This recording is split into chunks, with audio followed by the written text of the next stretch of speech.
अस्सलामु अलैकुम वरहमतुल्लाहि वबरकातुहू। मैं हूं मोहम्मद यूसुफ फ्रॉम धनबाद झारखंड। आज से हम क्लास स्टार्ट करेंगे यानी स्पोकन इंग्लिश का। स्पोकन इंग्लिश हम इंग्लिश को कैसे बोलेंगे, बोलने से इंग्लिश आता है, सिर्फ ग्रामर से नहीं। तो चलिए हम सबक का शुरू करते हैं। आज हमारा नेक्स्ट लेसन यानी दूसरा सबक है, तो हम अपने सबक का आगाज़ करते हैं बिला ताख़ीर। दोस्तों, हम पीछे पढ़े 8 किस्में यानी noun, pronoun, adjective, verb, adverb, preposition, conjunction, interjection. तो 8 को हम पढ़े, सिर्फ मुख्तसर अंदाज में पढ़े। अब हम आगे स्पोकन सीखेंगे, फिर आप ग्रामर को फोकस करेंगे तो आपको वो चीज़ें समझ में आ जाएगी। क्या लिखा हुआ है स्क्रीन पर देखिए। तादाद के एतबार से नाउन या प्रोनाउन की 2 किस्में हैं। यानी पीछे जो हम पढ़े ना 8 किस्में, तो अब नाउन के बारे में बयान कर रहे हैं। नाउन या प्रोनाउन की 2 किस्में हैं तादाद के एतबार से। या तो वो एक होगा या क्या एक से ज़्यादा होगा। 2 चीज़ होता है, एक है या एक से ज़्यादा है। अगर एक है तो उसे सिंगल कहते हैं, नहीं कहते। अभी मैं सिंगल हूँ बट मैं डबल हो चुका हूँ। सिंगल के मतलब एक, यानी सिंगुलर, उसे सिंगुलर कहेंगे, सिंगुलर। और एक से ज़्यादा है तो उसे प्लूरल, प्लूरल। आप देखिए स्क्रीन पर, एक चीज़ को सिंगुलर यानी वाहिद कहते हैं और एक से ज़्यादा चीज़ों को प्लूरल यानी जमा कहते हैं। देखिए सिंगुलर के नीचे मैं एग्ज़ाम्पल दिया हूँ। Singular pen, PEN, pen. उसके बाद पेन के मतलब कलम, फ़ैन के मतलब एक पंखा, और डे के मतलब एक दिन। तो मैं इधर सिंगुलर की मिसाल दिया हूँ और उधर प्लूरल की मिसाल दिया हूँ। तो सिंगुलर से प्लूरल कैसे बनाएंगे आप देखिए। सिंगुलर अगर एक है, जैसे पेन का मतलब एक कलम, और फ़ैन के मतलब एक पंखा, और डे के मतलब एक दिन। और अगर हम इसके आखिर में एस लगा देंगे तो एस का मतलब एक से ज़्यादा हो जाएगा। जैसे पेन, प्लूरल के नीचे लिखा हुआ है पेन्स, PENS, एस लगा दिए तो पेन्स का मतलब बहुत सारे कलम। फ़ैन, फैंस, एस लगा दिए मतलब बहुत सारे पंखे। डे, एस लगा दिए, डेज़ यानी बहुत सारे दिन। तो आपको ये चीज़ समझ में चला है, एक चीज़ से ज़्यादा हम कैसे बनाएंगे।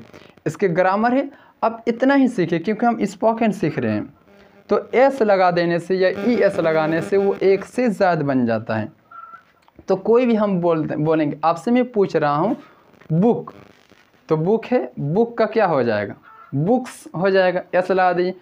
रैट है, रैट का रैट्स हो जाएगा। कैट है, कैट का बोलिए कैट्स हो जाएगा।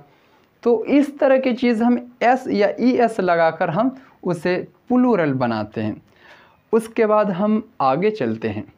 आगे क्या है, प्रोनाउन की 3 किस्में। हम 8 किस्में पढ़े पिछले सबक में। प्रोनाउन की 3 किस्में है। आई, वी को फर्स्ट पर्सन यानी मुतकल्लिम कहते हैं। आई का मतलब मैं और वी का मतलब हम लोग।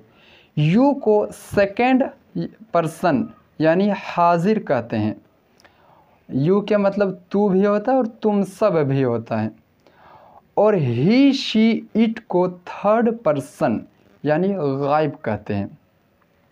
तो ही का मतलब मर्द के लिए, शी औरत के लिए, इट ये गैर ज़वील उक़ूल के लिए, जिसके अंदर अक्ल नहीं है। तो ये चीज़ें हैं, इसे प्रोनाउन की तक़सीम करते हैं। अब हम सबसे अहम और इम्पॉर्टेंट चीज़ की तरफ जाते हैं। हम इस चीज़ को सीखने की कोशिश करेंगे, फिर हम इंग्लिश बोलना शुरू करेंगे। और इसी के तहत अगर ये चीज़ें आपको सबक समझ में आ गई तो सबक समझ लो बहुत ज़बरदस्त आप। दोस्तों, अब स्क्रीन पर देखिए, ये हमारा सबक का सबसे ज़्यादा इम्पोर्टेंट चीज़ है। तो देखिए ये चीज़ इसमें क्या है। यानी अब हम वर्ब की तक़सीम बयान कर रहे हैं। वर्ब किसे कहेंगे, यानी वर्ब की 5 शक्लें होती है। यानी इन कोई भी काम हो तो हम उसको 5 शक्ल पर लाएंगे। सबसे पहली शक्ल को, सबसे पहले नीचे देखिए लेफ़्ट साइड में लिखा वर्ड्स, ऊपर में वर्ड्स। उसके बाद लिखा है सेकंड में first form, second form, third form, ING form, fifth form. सबसे ऊपर में लिखा हुआ है first form, second form, third form, ING form fifth form. दूसरे नंबर पर लिखा है माना, यानी पहली शक्ल, दूसरी शक्ल, तीसरी शक्ल, इस्तिमरारी शक्ल, पांचवी शक्ल। फिर पहली शक्ल के नीचे लिखा है V1, V2, V3, V4, V5। यानी ये चीज़ यहाँ बताना मकसूद है कि कोई भी काम हो तो उसकी 5 शक्लें होती हैं। तो पांचों शक्ल की 3-3 नाम है। सबसे पहले लिखा हुआ है जो देखिए, बोलना। बोलना एक काम है। तो बोलने की जब हम इंग्लिश लाएंगे तो वो 5 शक्लों पर आएगी। जैसे speak, spoke, SPOKE, spoke, spoken, speaking, speaks. देखिए 5 शक्लें तरतीबवार लिखा हुआ है। जाना, जाना की इंग्लिश 5 शक्लों पर आएगी। गो, वेंट, गॉन, गोइंग, गोज। उसी तरह देखिए बैठना, बैठना की 5 शक्लों पर आएगी English. Sit, sat, sat, sitting, sits. यानी मेरा कहने का मकसद ये है कि कोई भी काम हो तो काम की जब हम इंग्लिश लाएंगे तो 5 शक्लों पर इंग्लिश आएगी। अब दुनिया भर के कोई भी काम बोलिए तो वो 5 शक्लों पर आएगी। जैसे कि पकाना, खाना पका रहा है तो पकाना उर्दू में एक बोला जा रहा है लेकिन उसका इंग्लिश 5 शक्ल पर आएगी। Cook, cooked, cooked, cooking, कुक्स। अब कोई खेल रहा है तो खेलने की भी इंग्लिश हम 5 शक्लों पर लाएंगे। जैसे play, played, played, playing, plays. तो 5 शक्लों पर आई। कोई भी काम बोलिए अब अपने तरफ से। सोना, sleep, slept, sleep, slept, slept, sleeping, स्लीप्स। 5 शक्लों पर लाएं। जैसे दौड़ना, रन, रैन, रन, रनिंग, रन्स। मोबाइल चलाना, operate, operated, operated, operating, operates. कोई भी आप काम बोलिए उसके 5 शक्लों पर आएगी। जैसे लिखा हुआ आपके यहाँ पढ़ना, read, red, red, reading, reads. शादी करने के लिए इंग्लिश वेड, वेड, वेड, वेडिंग, वेड्स। तो कोई भी काम बोलेंगे तो 5 शक्लों पर हम उसका इंग्लिश लाते हैं। तो लेकिन किताबों को पर आपको हर काम का 5 शक्ल नहीं लिखा रहता है, सिर्फ 4 शक्ल लिखा रहता है या 3 शक्ल लिखा रहता है। 5वीं शक्ल को क्यों नहीं लिखते? तो हम पहली ही शक्ल से 5वीं शक्ल बना सकते। इसलिए मैं कभी 5वीं शक्ल बोलूँगा, कभी पहली शक्ल। तो देखिए पांचों शक्लों की 3-3 नाम है। देखिए सबसे पहले लिखा है फर्स्ट फॉर्म, पहली शक्ल V1। तो पहली शक्ल को हम फर्स्ट फॉर्म भी बोल सकते हैं और V1 भी बोल सकते हैं। और सेकेंड फॉर्म को दूसरी शक्ल भी बोल सकते हैं और V2 भी बोल सकते हैं। तीसरी शक्ल को V3, इस्तिमरारी शक्ल को चौथी शक्ल भी बोल सकते हैं। ING फॉर्म भी बोल सकते हैं, V4 भी बोल सकते हैं। और 5वीं शक्ल को फिफ्थ फॉर्म भी बोल सकते हैं, V5 भी बोल सकते हैं। ये बोलने का एक तरीक़ा है कि अलग अलग नेम से बोला जाता है।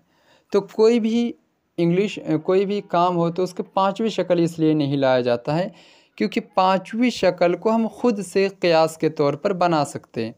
यानी पहली शक्ल जब किसी इंग्लिश ला रहे पहली शक्ल के आखिर में S बढ़ा देंगे तो 5वीं शक्ल हो जाएगी। जैसे स्पीक लिखा हुआ है, पहली शक्ल देखिए बोलने की इंग्लिश। अब S लगा दीजिए तो स्पीक्स, 5वीं शक्ल हो गई। देखिए 5वीं शक्ल पर भी लिखा हुआ है स्पीक्स। तो S बढ़ा देने से 5वीं शक्ल हो जाती है। जैसे या ES बढ़ा दीजिए, जैसे गो, गोज़, ES बढ़ा दिए तो 5वीं शक्ल हो गई। जैसे सीट, सीट पहली शक्ल है बैठने की, 5वीं S बढ़ा दीजिए, सीट्स, बैठना 5वीं शक्ल हो गई। देखिए 5वीं शक्ल में कुक, कुक्स हो गया। प्ले का प्लेज, रीड का रीड्स, वेड का वेड्स। वह कि S बढ़ा देने से 5वीं शक्ल हो जाती है, इसलिए 5वीं शक्ल को किताबों पर नहीं लिखते। आप खुद से बना सकते हैं कि नहीं? 5वीं शक्ल बोलिए, खुद से बना सकते हो कोई भी काम। अच्छा मैं पूछ रहा हूँ स्लीप, स्लीप का क्या हो जाएगा? स्लीप्स हो जाएगा। रन, रन का क्या हो जाएगा? रन्स हो जाएगा। S बढ़ा देंगे। अब बात आती है चौथी शक्ल। चौथी शक्ल भी किताबों पर नहीं लिखा रहता है। क्यों? इसलिए कि चौथी शक्ल भी पहली शक्ल से बनता है। सिर्फ ING बढ़ा देंगे। जैसे स्पीक में ING बढ़ा देंगे, स्पीकिंग हो गया। गो में गोइंग, सिट में ING बढ़ा दीजिए सिटिंग, कुक में ING बढ़ा दीजिए कुकिंग, प्ले में PLAYING प्लेइंग ING बढ़ा दीजिए, रीड में रीडिंग, वेड में वेडिंग। वो कि ING बढ़ाने से चौथी शक्ल बन जाती है। तो ये भी तो आप अपने से बना सकते हो, इसलिए ये भी किताबों पर नहीं लिखा रहता है। अब आप लोग नहीं लिखा रहेगा फिर भी बना सकते हो कि नहीं। जैसे स्लीप का स्लीपिंग हो जाएगा, रन का चौथी शक्ल रनिंग हो जाएगा, ऑपरेट का ऑपरेटिंग हो जाएगा। तो इस तरह की पांचवी और चौथी शक्ल नहीं लिखा रहता है। अब बात आती है तीन शक्लों की। तो तीन शक्ल किताबों पर लिखा हुआ रहता है। तीनों शक्लों को आपको रट कर याद करना पड़ेगा। कहीं कहीं तो तीनों शक्लें एक ही रहता है। जैसे नीचे सबसे नीचे में देखिए शादी करने की इंग्लिश वेड वेड वेड, ये दूसरी शक्ल में एस नहीं है, वेड है। दूसरी शक्ल में भी वही है वेड, और तीसरी शक्ल में भी वेड। तो कहीं कहीं तीनों शक्लें एक ही रहता है। उसके ऊपर में पढ़ने के देखिए रीड रेड रेड, पढ़ने के एतबार से अलग है, लिखने के एतबार से एक ही है। रीड दूसरी शक्ल और तीसरी शक्ल को पढ़ेंगे रेड रेड। तो देखिए तीनों शक्लें एक ही है कि नहीं, लेकिन कहीं कहीं एक शक्ल अलग और दो शक्ल एक ही रहता है। जैसे खेलना की इंग्लिश देखिए प्ले अलग है और दूसरी और तीसरी एक है, प्लेड प्लेड। उसी तरह पकाना की इंग्लिश कुक अलग है, कुकड कुकड एक है। उसी तरह बैठना की इंग्लिश सीट अलग है, सेट सेट अलग। कहीं कहीं तीनों शक्लें बिल्कुल अलग अलग रहता है। जैसे सबसे ऊपर में देखिए बोलने की इंग्लिश स्पीक पहली शक्ल, स्पॉक दूसरी शक्ल, स्पोकन तीसरी शक्ल, बिल्कुल अलग अलग है। स्पॉक SPOKE है। और जाना की इंग्लिश देखिए पहली शक्ल गो, दूसरी शक्ल वेंट और तीसरी शक्ल गोन। तो पांचवी और चौथी शक्ल तो मैंने बता दिया किस तरह बनाना है। बाकी तीन शक्लें आपको रट कर याद करना पड़ेगा। इसका लिस्ट आप हासिल कर सकते हो, यानी वर्ब की जो किताबों से भी आप हासिल कर सकते हो, इंग्लिश की किताबों में ज़्यादातर रहता है। अब हम तरतीबवार पढ़ेंगे इसके इस्तेमाल, हम इसको कैसे इस्तेमाल करेंगे, बोलेंगे कैसे। तो आसान तरीके से मैं थोड़ी सी चीज़ बताता हूँ। सबसे पहले पहली शक्ल का हम यूज़ करेंगे, और पहली शक्ल अगर कहीं पर लिखा हुआ है तो उसे कैसे अमर बनाएंगे। जैसे स्पीक, स्पीक के मतलब बोलो, गो के मतलब जाओ, सीट का मतलब बैठो। सिर्फ पहली शक्ल का इस्तेमाल होगा तो अमर होगा। हम दूसरे सबक में हम सीखते हैं। चलिए मिलते हैं दोस्तों दूसरे सबक में। मैं कुछ सवालात आपके नीचे दे रहा हूँ, आप इसका चौथी शक्ल और पांचवी शक्ल खुद से बनाएंगे। जैसे मैं कट दिया तो कट का क्या हो जाएगा कटिंग, स्लीप का स्लीपिंग। तो ये चीज़ें जो सवाल था आप इनको लिखकर कमेंट बॉक्स पर या ग्रुप में शेयर कीजिए। Thank you very much. फिर नेक्स्ट सबक में हम सीखेंगे अम्र के बारे में। हाँ, इम्परेटिव सेंटेंस कैसे बनाएंगे, बहुत ही अहम है। तीसरा सबक जल्द ही। चलिए, अस्सलामु अलैकुम वरहमतुल्लाहि वबरकातुहू।